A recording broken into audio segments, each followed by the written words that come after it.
Following Hurricane Katrina, Brad Pitt wanted to do something to help residents who had been displaced, whose homes had been destroyed as a result of the hurricane. And so he created a new charitable organization that would build new homes and offer to sell them to people who had lost their homes in certain parts of New Orleans.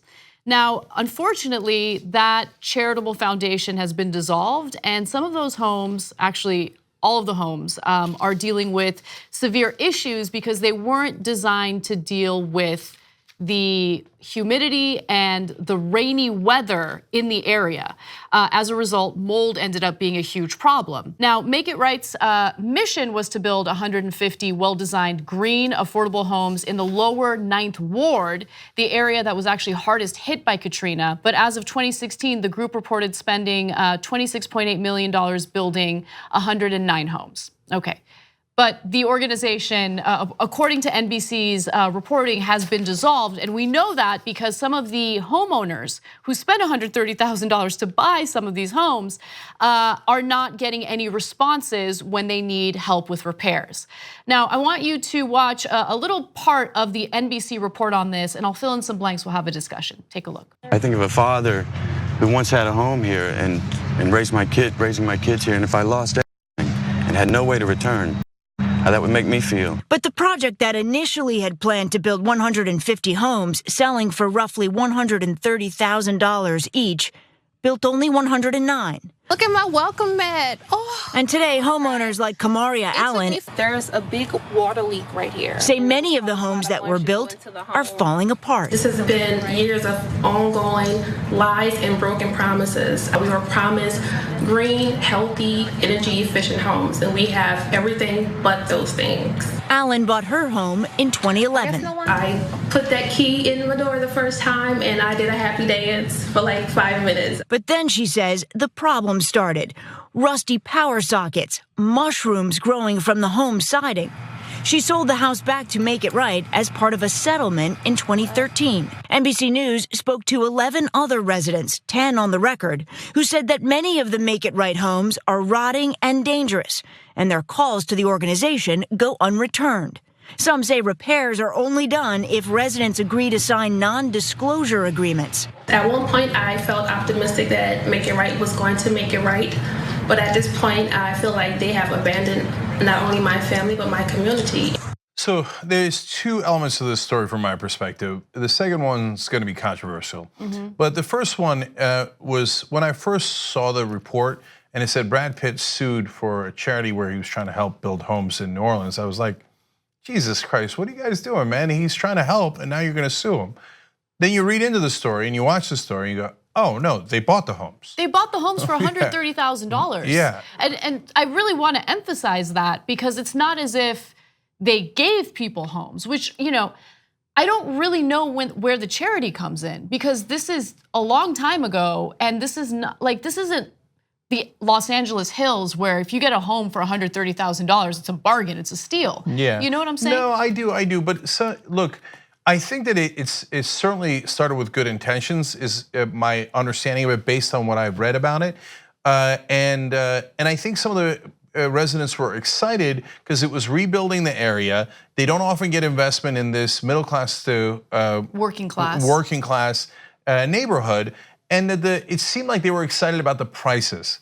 So I think the charity part comes in at a pretty nice house in that area for a decent price. But it's a little bit of a charity, but you still have to buy the house and it's still a big chunk of money. So when you spend $130,000 on anything, you're gonna want it to work. And it seems, look, facts matter. Every story, we have perspective on the show, but what we really hope is that it doesn't color our look at the story and look at the facts. So as you look at the facts here, well, they didn't deliver what they said they were gonna deliver, and so that becomes a huge problem. And then it looks like they began to disband the operation. Obviously they didn't build all 150 homes, but much more importantly is that they refused to take the calls going forward. Well, then you really don't have any recourse. And then the last part of it that really won me over was apparently the residents didn't go after them for a long time because they thought, well, look, Brad Pitt's trying to help us here and we think he's genuine, and I still think he's genuine about it. So do we want to make a big deal out of this thing? It's going to get him in trouble when he was trying to help. So, I mean, they did everything right in that sense based on the reporting from NBC. And at the end, they had to kind of throw up their hands and go, I'm sorry, man, this house has got mold all over it. It doesn't function. Yeah. I got to get my money back. So, and also, first of all, the design flaw that didn't take into account that this is an area that gets a lot of rain, a lot of humidity. Like, just think a little bit ahead before you build some of these homes. But nonetheless, it was a mistake. Mold remediation, and I know from personal experience, is super expensive, right? It's a lengthy process. It's hard, it's expensive, it's difficult to go through.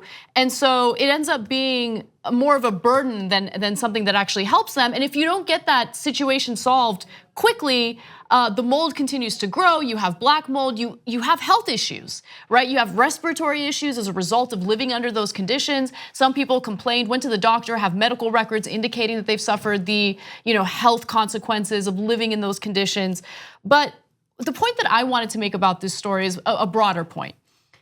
Whenever it comes to cuts in entitlement spending, or when it comes to cuts in social safety, government social safety net programs, the argument that the right wing will make, the Christian right wing specifically will make, is we don't need the government to help anyone, because we'll have charities and we'll have people out there who will help their fellow Americans out of the kindness of their hearts, right? Out of the goodness of their hearts.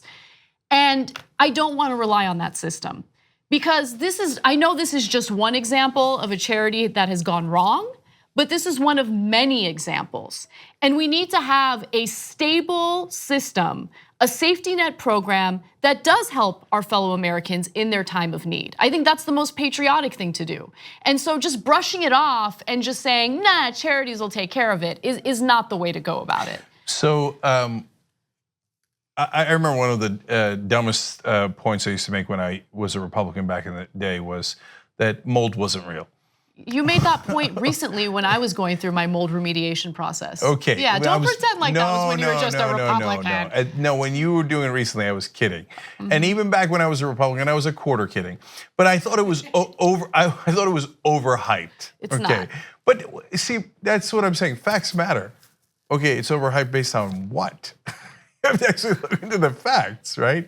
But anyway, I point that out as just a way of saying, look, we could all grow and we could all get to more logical conclusions. So if you were in the camp of like, oh, charity will take care of it all, and you see, well, no, sometimes charity doesn't take care of it all, and that it's not a systematic way of handling these issues that affect American citizens. There's a thing that's supposed to serve the citizens. It's called the government. Right. In a democracy, it's supposed to represent us and serve us. All right, now the last thing is the controversial point. Look, man, I love New Orleans, I love Miami, and South Beach in particular. I am not convinced that those are great places to build. Why is that controversial? I think you're 100% right. No, people get really, really upset, especially from those cities. And but it has nothing to do with your city. It has nothing to do with people there. It has everything to do with our current environmental conditions that will only get worse. It's based on facts, scientific facts. It's terrible and it's tragic, and I feel horrible for those communities. But we have a government. Currently, we have a government that's undoing any progress that we've had with environmental policy to combat climate change. Yeah. I would not build in those areas. So look, you can get upset if you live in Minnesota and I tell you snowstorms are coming, but they're coming, and that's just a fact. And in New Orleans and South Beach, you are perilously in the line of danger, not just for hurricanes that hit all across the seaboard, but you're too close to the sea level and sometimes under it. And so those two cities in particular are in grave danger as climate change continues. So it's not hyperbole and it's not trying to scare people. It's a reality. The storms are getting more severe, they're getting more frequent, and if they hit Charleston, I don't know that I picked a good example, but it might be able to survive. But how many storms can New Orleans survive? How many storms can South Beach survive? So it's not to blame the people who live there. And if you grew up there and you care deeply about it, I get it. I grew up in New Jersey and I love New Jersey. and I don't want it to go away, but we got to start being a little bit more realistic here, because continuing to build in areas that are clearly in a very significant path of danger is an issue. Like what you see? Click the subscribe button below and don't forget to ring the bell to never miss another video from the Young Turks.